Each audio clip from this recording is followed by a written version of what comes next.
Assalamualaikum warahmatullahi wabarakatuh. Saya Ayu Azaria MP dengan NIM L02118138 akan mempresentasikan hasil rencana penelitian saya yang berjudul Jenis Keanekaragaman Macrozoobenthos di Kawasan Mangrove Ekowisata Pantai Boe, Kabupaten Takalar.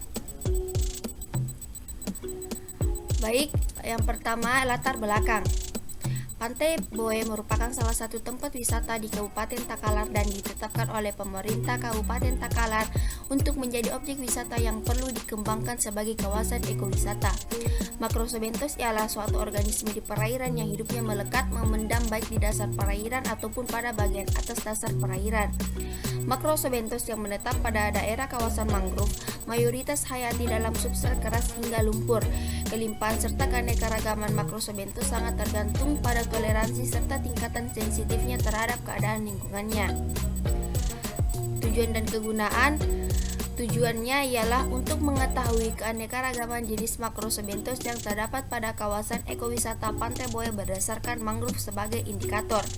Adapun kegunaannya ialah untuk memberikan informasi kepada instansi atau masyarakat sekitar tentang keanekaragaman Macrozoobenthos yang terdapat pada kawasan mangrove Pantai Boe. Tinjauan pustaka. Dalam tinjauan pustaka ini terdiri dari 3 pembahasan. Yang pertama ialah mangrove.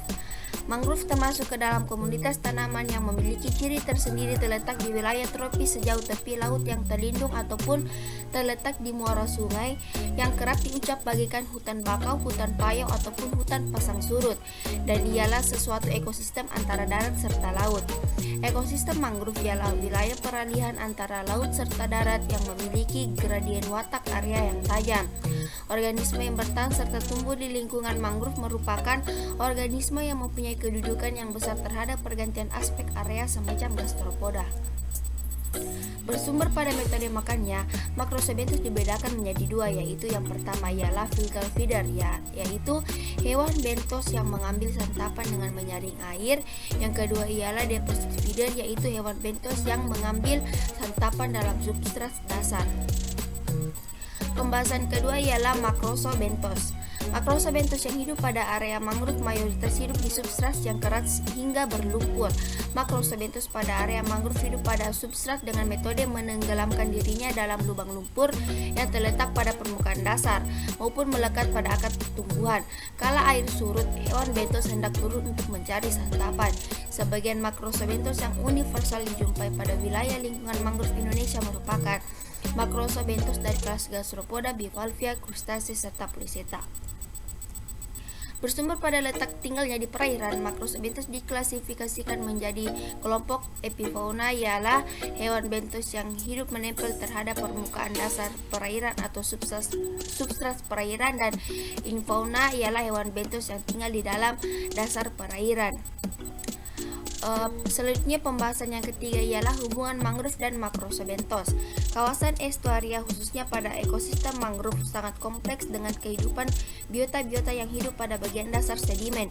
Di antaranya Macrozoobenthos sebagai grup hewan bentik yang mempunyai sifat khas yang dikenal sebagai komunitas dasar dengan kondisi lingkungan hidup yang lebih spesifik. Metode penelitian. Yang pertama ialah waktu dan tempat. Rencana penelitian ini akan dilaksanakan pada bulan Juni sampai dengan Juli tahun 2020 dengan lokasi penelitian di dalam tambak Desa Mapakalompo dan di daerah estuaria kawasan ekowisata Pantai Boe, Kecamatan Galesong, Kabupaten Takalar, Sulawesi Selatan.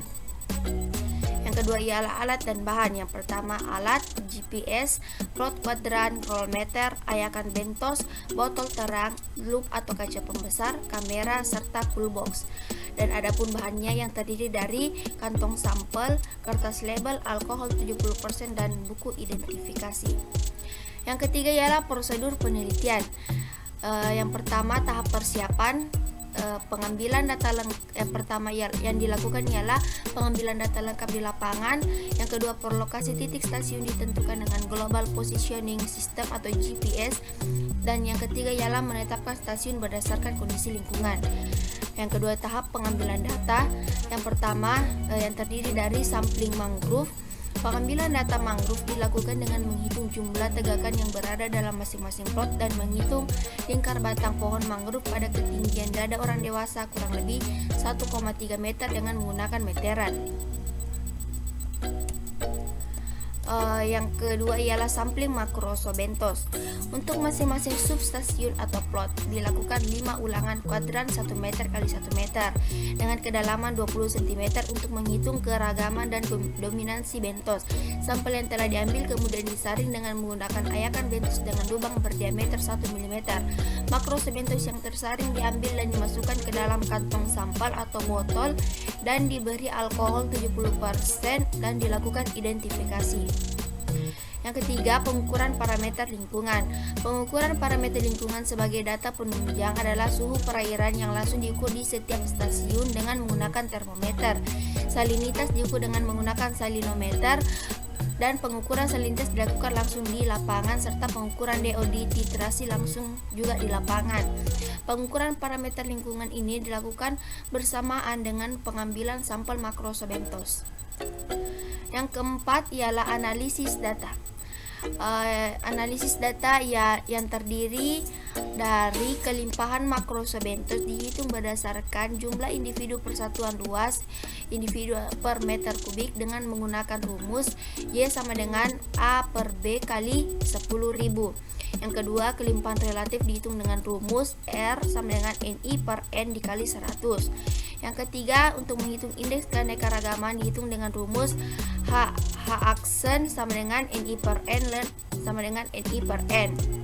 Dan yang keempat, untuk menghitung indeks keseragaman dihitung dengan menggunakan rumus E sama dengan H aksen per S. Dan yang kelima, untuk menghitung indeks dominansi dihitung dengan rumus C sama dengan sigma NI per N pangkat 2. Baik, sekian hasil rencana penelitian saya. Mohon maaf bila ada kekurangan. Terima kasih. Wassalamualaikum warahmatullahi wabarakatuh.